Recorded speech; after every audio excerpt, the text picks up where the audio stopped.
So hello everybody.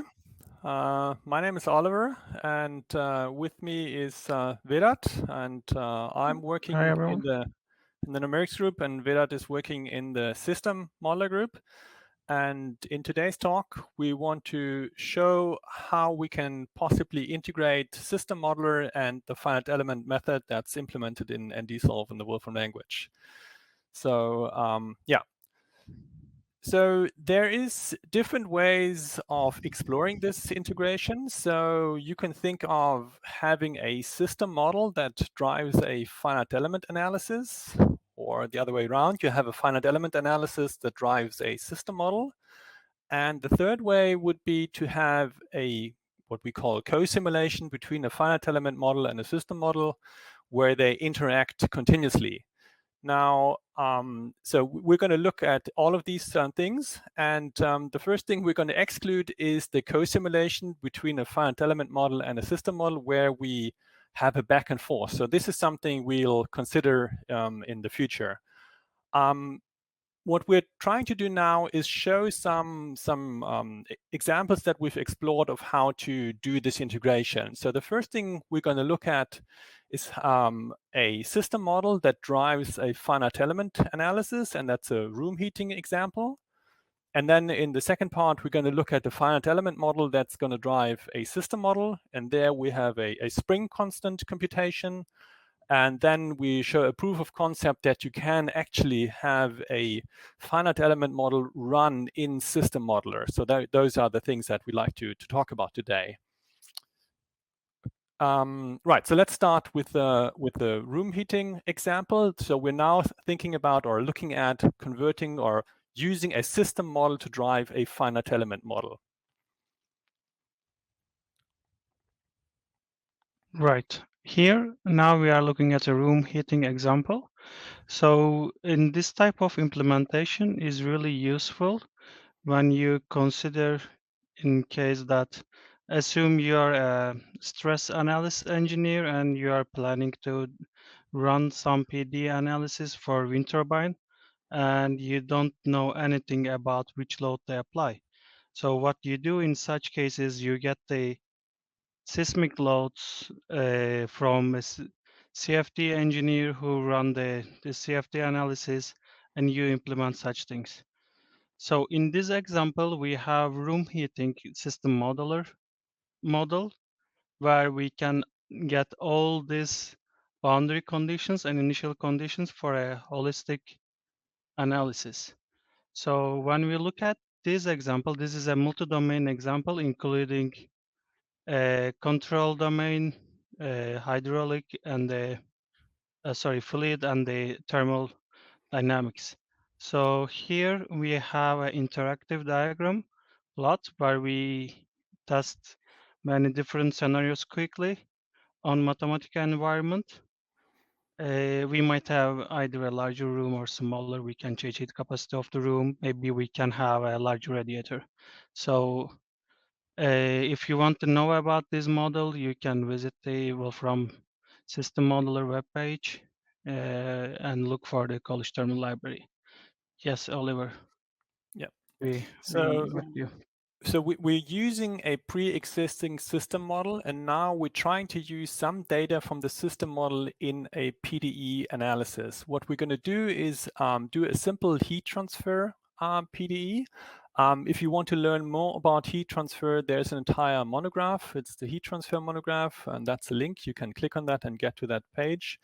But basically what we're doing is a heat equation where we have a thermal capacitance K and a heat source Q, and we're trying to make a model of this room now, okay? So the dependent variable is the temperature T. We have something that looks a bit like a rectangular room, and in the lower part of the room, we have a region that's a little more finely discretized. That's where the heater is. And what we're going to do next is we're going to try to make a finite element analysis of that. So to get the thermal conductivity, we use the thermodynamic data. This is used to set up the parameters for the finite element analysis. In this case, that's more or less the only parameter, material parameter that we need. The second thing we have to do is we'll have to set up a heat source. So we have a symbolic parameter Q. Q is the amount of heat that's generated from the radiator. And the way we do this is we have a special function like a region member of this region of the radiator. And if when we integrate this system, and if that region member function says yes, we are actually integrating inside the region of the heater, then we get this value Q for the heat generation. And if we're outside of the heater, we have 0. That's what this piecewise function is showing. Yeah. Now, what we have to do is we have to set up some boundary conditions for the finite element analysis. And this is where the system modeler comes in. So we use the system model that we had. We run this system model. We simulate it for 40,000 seconds and get a simulation data object. And from this simulation data object, we extract a temperature at a specific point in time, like in this case at 30,000 seconds. And the variable, the system model variable that contains this temperature data is called room with water radiator.room.temperature. So this is a data point from the system model. And in this case, at this specific temperature time, the temperature was about 18 degrees.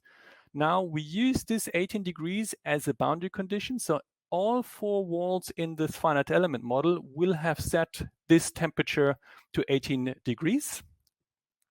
And then in the next slide, we're going to see how we set up this entire system. So we now call the function heat transfer PD component with the variables and the parameters that we set up and the boundary conditions on the wall. And we set up a parametric ndSolve function. And the parameter is Q, and Q is the heat generated in the heater. So when we call this pfun, that's how I've called it, with 200 watts per cubic meter, we get an interpolating function, and that's the temperature distribution for this room with an 18 degrees wall temperature. Now, you may want to do something a little differently. So now we've just used 200 watts per cubic meter as a heat, but maybe you want to know something different. How is the temperature, or how much heat do I need in the room when I want an average temperature? And we can do that. So now we have a small helper function that's called average that gets a specific heat that's put out of the heater. We compute the parametric function with that value that gives us an interpolating function. And then we integrate over the function and divide by the area of the region to get a temperature. So for the example that I've previously shown, for the average for the 200 watts per cubic meter, we get an average temperature of 25 degrees roughly.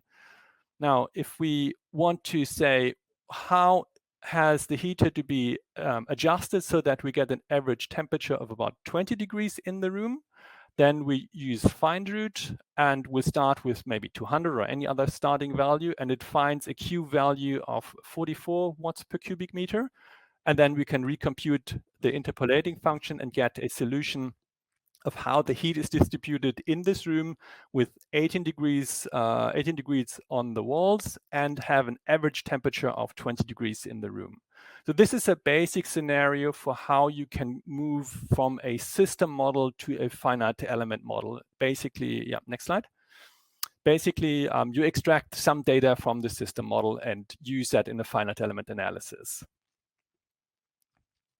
Right. So far, if we check what we have learned so far, we can easily say that system modeler can provide all the information needed for the finite element models, including boundary conditions and initial conditions. Okay, even if we haven't run transient analysis in this example, if we needed those, we can get those conditions from system modeler as well.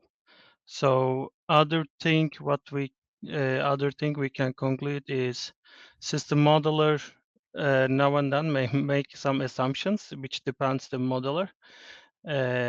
So for instance, in our scenario, we had a room example in which we have the same temperature across the room wall, etc. That is because of the nature of the method we choose while modeling. We said that this is a lumped model of the room. Right, Oliver, what would you like to add more? Maybe we can also add that, I mean, for example, the system modeler doesn't have any notion of where in the room, for example, the heater is positioned. So these are things, so the basic point we're trying to get to is that if you have a system model and then subsequently do a finite element analysis of some subcomponent, you'd probably have to add additional information into the model that is not present in the system model. So this is just the nature of things. Just one thing to keep in mind when you do follow such an approach. Okay. Right, and also we can say that system modeler gives us the multi-domain of dynamics, whereas the finite element model gives us internal dynamics, high fidelity device level internal dynamics. Yeah. Okay, so now we're going to do the reverse way. We start with the finite element analysis and drive a system model with that. And for this example, we've used a beam, and we're going to compute the spring constant of that beam and use that then in a mass spring system modeler, just to show how this works in principle. Okay, so what we have here is a rectangular region, and we set up a solid mechanics simulation. So we have a shear modulus, a thickness, Poisson ratio of this beam. And this beam is going to be made of vulcanized rubber, and this will get important a little later. At the left side of the beam, we have a solid fixed condition. That means the beam on the left-hand side is held fixed. It can't move there. On the right-hand side, we have a solid boundary load, and that has a force in the negative y direction, so a downward force, basically. So we want to deform the beam. Then, again, we create a parametric ND-solve value, and the parameter is the force in the boundary. What we now do is, so we compute the deformation of this beam for various forces, so 10, 25, 50, 75, and 100 newtons. And that will give us a displacement of the beam. And the picture you see is, I think it's the last, the 100 newtons. I'm not even sure if it's the scale, but just to show you roughly what this looks like. So for certain forces, we get displacements. Yeah, next slide. And what we can do now is we can look at a specific point on the tip of the beam. So for a specific force, we have a specific displacement. And because we used a linear elastic material model, the force displacement relation is linear. So that's a good thing. To compute the spring constant now, just one second. Sorry. No worries. So to compute the spring constant, we create an interpolating function of the data that we have and find the derivative of that data, and that gives us the spring constant. So yeah, next slide. So now what we're going to do is we want to use the spring constant in a system model. You could now very well go an open system modeler and do the system model in system modeler. We choose to do it in Mathematica. So system modeler is usable from within Mathematica. And for that, we used a list of components. We have a fixed component, a spring component, and a mass component. And then we have a list of connectivities, how these components are connected. And the function connect system model component, we call this mass spring, gets this list of components, the connectivity, and we specify an initial value. So the mass of this thing is 5.5 kilograms. That's computed from the dimensions of the thing. And we set the spring constant C to the spring constant we've just computed previously, and an initial deformation of 0.3 meters is the deformation. Yeah. So now, this is then the dynamic analysis of this. So we have an initial displacement of 0.3 meters, and it's swinging up and down like you expect because it's an undamped system. So far, so good. That's how this works. Okay. So now we're gonna notch this up one bit. So what if we don't use a linear material law, but a nonlinear material law? So the spring now, this is vulcanized rubber, is not linear elastic. We use a hyperelastic material law. And for that, we use the same parameters as above. We just change the solid mechanics material model to a neo-Hooken material model. And that's a nonlinear model. And we'll see that in a second. We proceed in exactly the same way. We compute a parametric and dissolve function that gets a force. We compute the same forces, 10, 25, 50, 75, and 100 newtons, and we get displacements. Yeah. Okay, next slide. Now, however, the relation is no longer linear. You see a small increase there. We can, in principle, still compute the spring constant in inverted commas in the same way by computing the derivative of the interpolating function. But now we'll have to get that data into system modeler. Okay, and in this case, what Veda did, he created a system modeler, system model in system modeler, and now we imported it here to show this. But what we've done here is, so after the system model is imported, so it has again a fixed node, a nonlinear spring, and a mass. But now we can create data system model. We use that function to set the values of the nonlinear spring displacement, force displacement to the data that we've computed previously with the nonlinear material law. And we can then system simulate that model again with similar starting parameters. Yep. And now you get a slightly different behavior of this spring constant, of this model of this beam. I think the point here is that you can even use sophisticated models, finite element models, to make useful additions to your system models, like a nonlinear analysis can find parameters for a system model analysis. Okay.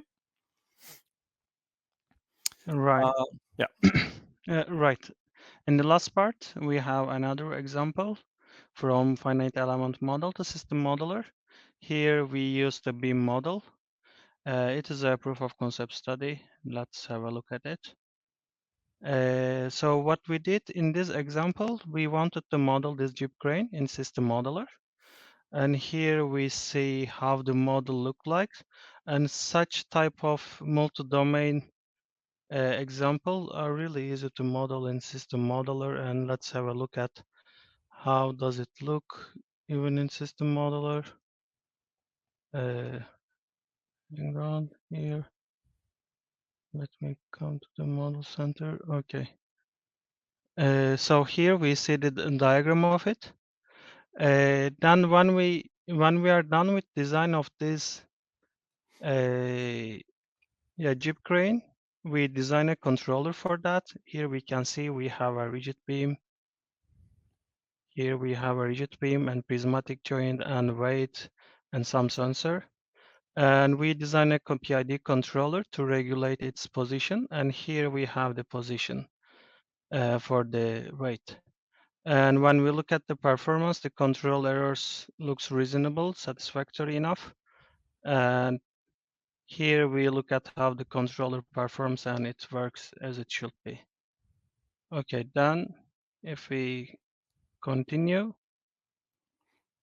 Okay, this is the point. We thought that this controller is missing something. This actually jib crane is missing something because in reality, we don't have such rigid beam. So what we did instead, we wanted to model a beam by using FEM and get its dynamics to have a higher fidelity model in system modeler. To do so, we use roughly the same vulcanized rubber material. I mean, if you look at that on the left, on the right hand side, it is fixed. On the left, we are implementing forces.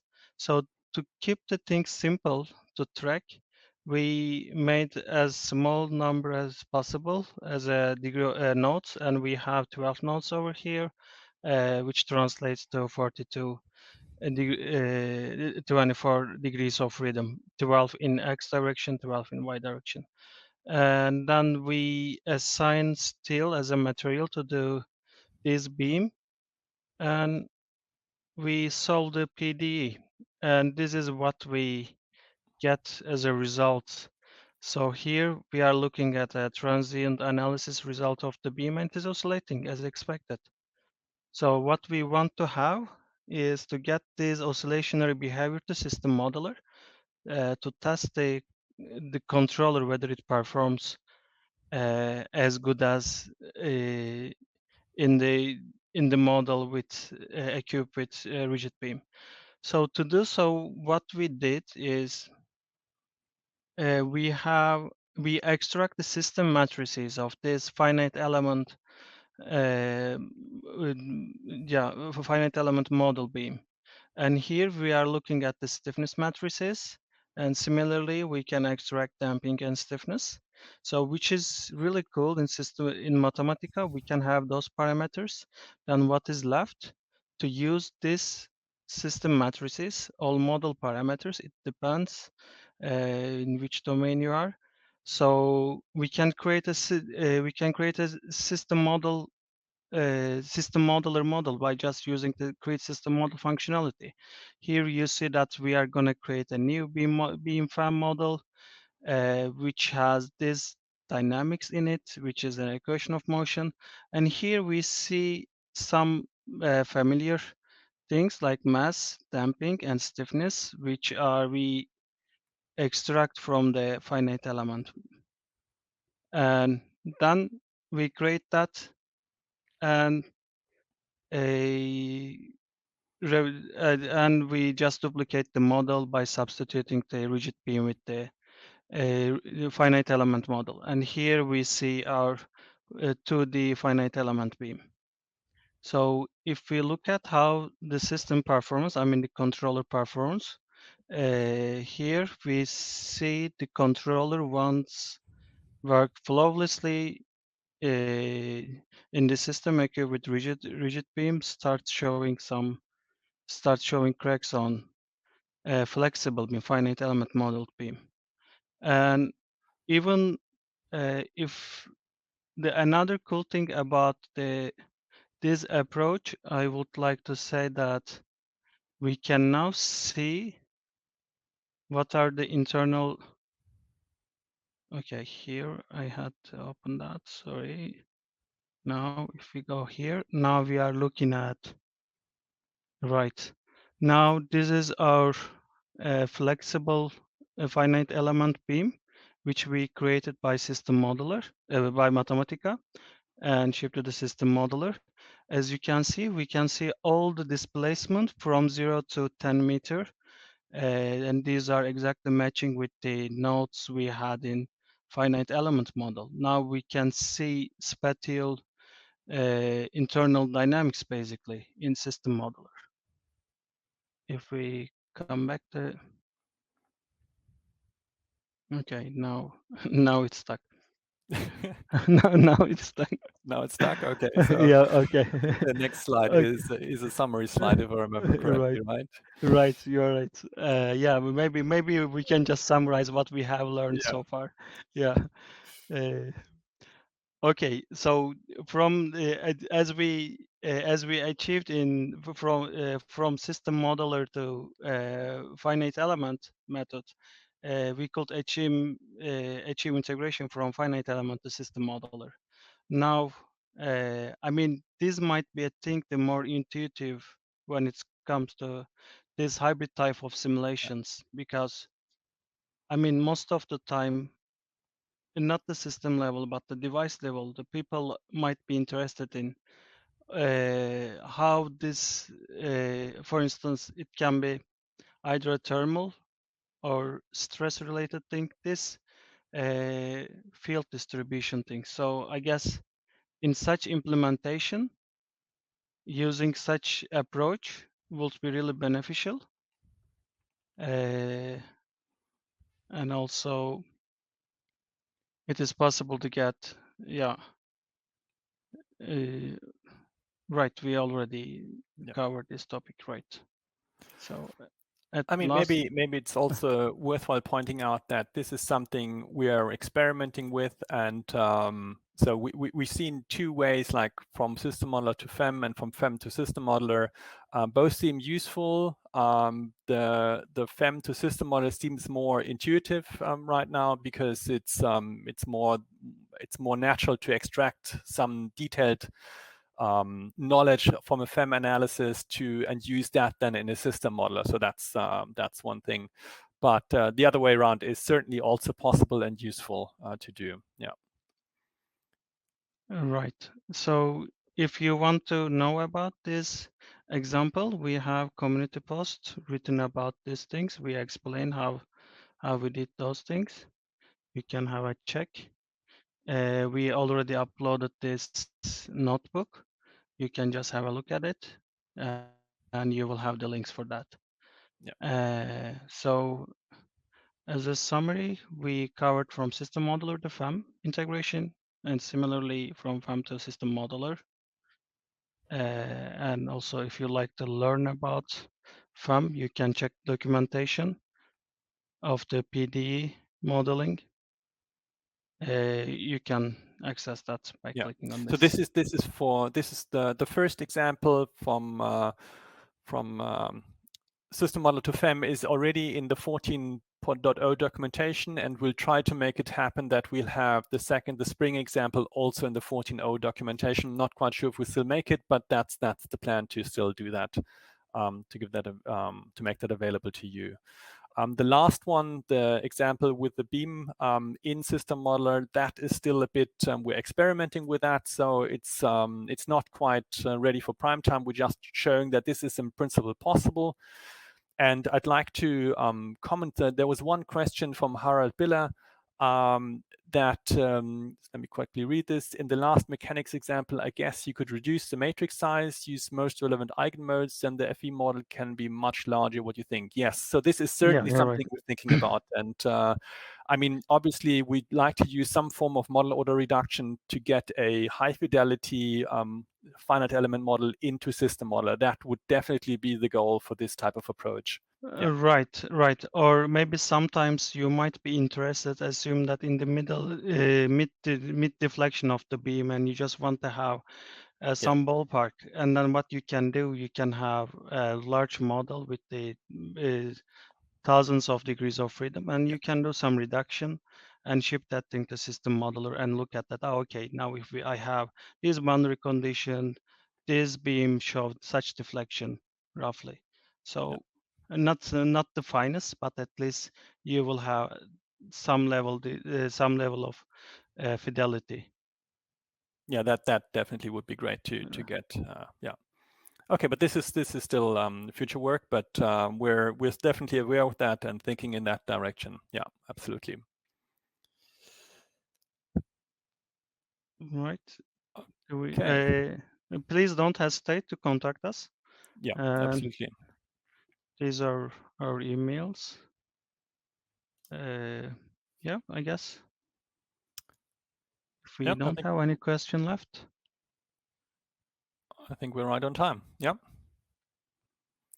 Okay, thanks a lot for attending. Enjoy your conference. I think both Vedat and I are also available for chat and stuff like that. Email, you choose the Right. medium, we'll try to answer. All right, have a good day Right. and enjoy the conference. Bye now. Yeah. Bye. Take care.